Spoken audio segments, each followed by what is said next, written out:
Rolling with the triple C, I'ma make him bend the knee. Rolling with the triple C, don't really count the heat. So as good as Sean O'Malley did look this Saturday night, guess what, guys? He's still an underdog. And that's just one of the sites. I mean, what is it? I mean, Sean O'Malley did put on a great masterpiece the way he fought Chito Vera. But I tell you what, guys, Chito Vera never attempted a takedown. Chito Vera was just off. Chito Vera never faked. Chito Vera just never really took the distance, never really tried to turn it into an actual fight. Maybe only like the last 10 seconds of round 5. I mean, as good as Sean O'Malley is on his feet, the real test is, or the sport that we're actually in is called mixed martial arts. And I tell you what, guys, being in there with a guy like MERAB Dvalishvili, a guy that brawls, a guy that likes to level change, a guy that actually takes people down, he will actually commit to things. I mean, is Sean ready for a guy like that? We just saw the quote of what Ilia Topuria says, hey, finish this guy first, beat MERAB first, and then I will allow you to fight for my title at 145 pounds. When you get a champion to start dabbling with another champion, the fight's more likely going to happen. I tell you what, guys, typically I'm just like, no, I think before a person or a fighter becomes a champ, I think they really need to reign for such a long time. They need to reign for such a long time in order for them to do that. But if you're able to beat a guy like this, and I'm okay with it. Then you know what? In my eyes, and you deserve it. You deserve to go up to 145 pounds and potentially become a double champion. But sorry, not sorry. I just don't see it. I really don't. As good as Sean did look, we are in mixed martial arts. I mean, Chito Vera and Sean O'Malley should have probably just fought freaking Muay Thai or boxing. You know what I'm saying? Because there was never an attempt, not even to try to get a takedown. There was never an attempt from either one of them. You would figure if I'm in Chito Vera's shoes, you would figure I would go in for a takedown or go in for something to try to snatch him out or do X, Y, and Z. But you know what? Unfortunately, Chito Vera just didn't do that. He had a brain fart with Corey Stanhagen, and now he had a brain fart with Sean O'Malley. I don't know what it is about Chito, but whatever it is, I'm glad it's not me. Because that being said, I don't think he's ever going to get the opportunity to fight for that world championship again. And if anything, he's going to go down the gauntlet. I mean, there's still that fight with him and Sangidong. There's a potential fight with me. I mean, you're talking about 135 pounds is the toughest division. You know, there's that Yan. I mean, it's going to be so much harder. It's going to be Sean O'Malley was probably stylistically the best matchup for him. But what can we do now? But you're going to be fighting. You're going to be going up against a guy like the Machine, MERAB. I can see that. That's a perfect nickname. I was in there with him. The dude is different. When you think you can hit him, you think you can do that, and then there's a level change coming, or you decide to scrap with them, and then there's a takedown coming, and he actually picks you up. I mean, we all saw what happened to me. I'm not too sure if Sean has those attributes to be able to fight a guy like that. Now, if Sean is able to get a victory over a guy like MERAB Dvalishvili, then he's gonna have to catch him early.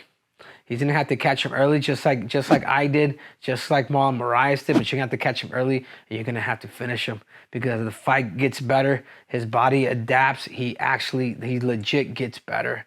His body's in better conditioning. He's warm. He's only gonna get better.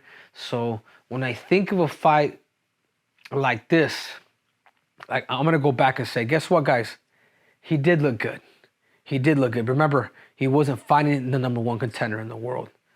He did look good, but he wasn't fighting somebody who brought in wrestling threats.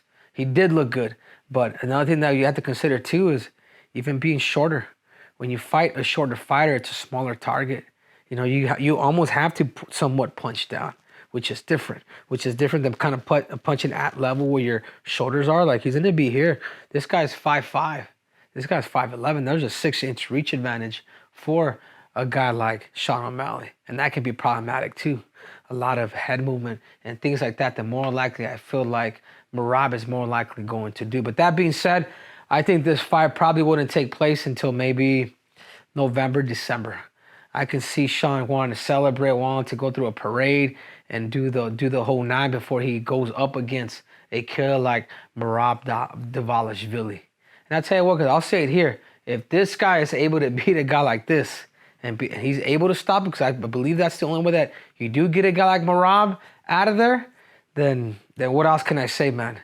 Then Sean O'Malley is a real deal. But is he the real deal with striking? 100%. Does he have good fakes, good feints, all of that? But guess what, man? We all know that top 5, the cream of the crop, when you put a guy like Piotr, not a guy like Piotr, when you put guys that have that wrestling pedigree, that wrestling grappling, it changes a whole lot of things.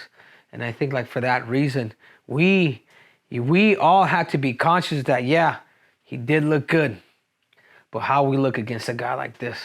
How would he look against a guy that's being the top talent? Whether you're a striker, whether you're a wrestler, and he's been able to do it in a fashion where you cannot deny him.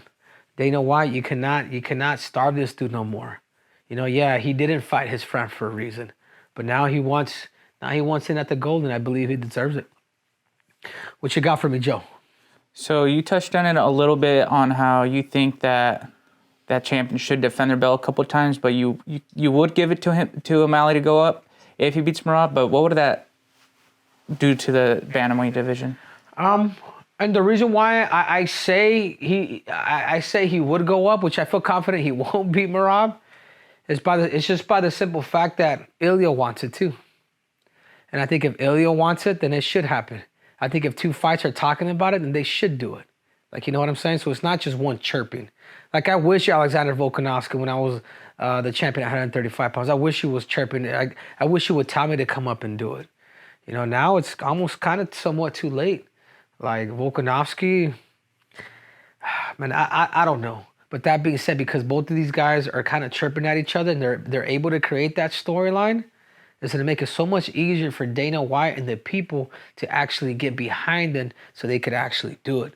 I mean, it goes back what I'm telling you. It's storytelling. It's built. Yeah, does he deserve to skip the line? Skip Holloway? Skip Josh Emmett? I mean, the most dangerous dudes in that damn division, Arnold Allen, Brian Ortega.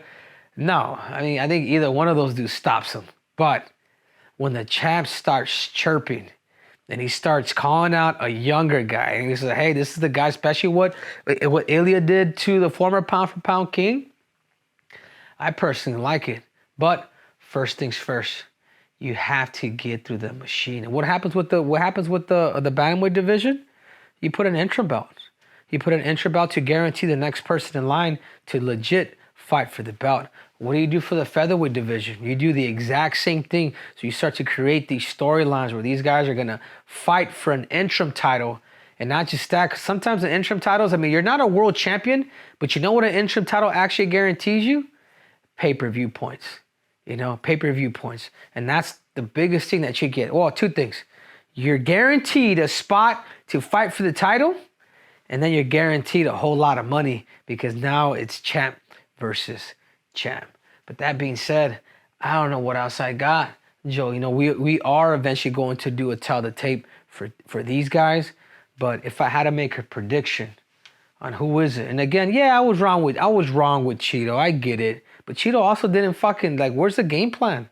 Like, you want to box it, do you want to react to his fakes? Like, how are you going to win that way? We should have brought a little bit more of that street guy in you. Kind of like that. You never once attempted to even kick his legs. Not even once. Not even one leg kick. 0, 2, 3, 0 attempts. Like, how is a guy like that going to win? How is a guy like that coachable? But I tell you one guy that you think is going to strike with you, that's going to eventually put you on your back, is this dude right here. And again, Sean, if I'm wrong on all this, everything that I've ever said about you, Trans Barbie, the whole damn 9, like, I will officially apologize to you. But until then, prove me wrong again. Prove me wrong. Because you know what? You handpicked Cheeto Vera. You're not handpicking this dude. How good are you really? I was going to ask something else, but you're probably going to touch on this on Tell the Tape, but do you think that MERAB is going to have a different approach, but the same problem that Cheeto did in closing the distance and not reacting to the fakes? Like, you've seen him react to you, to Marias, to the fakes. What do you think the key is for him to close that distance and get to a takedown? Yeah, the key for a guy like MERAB because this guy's so good and his timing is so good. His distance recognition is good. He's just going to have to create the fight. He's just going to have to go in there, move his head, catch an angle, run up to him, catch his leg. And once he catches his leg, it's all over. You know what I'm saying? A lot of what Khabib does, a lot of what these guys tend to do, they'll like run to you and then the level change. Khabib does it. Islam does it. Bilal Muhammad does it.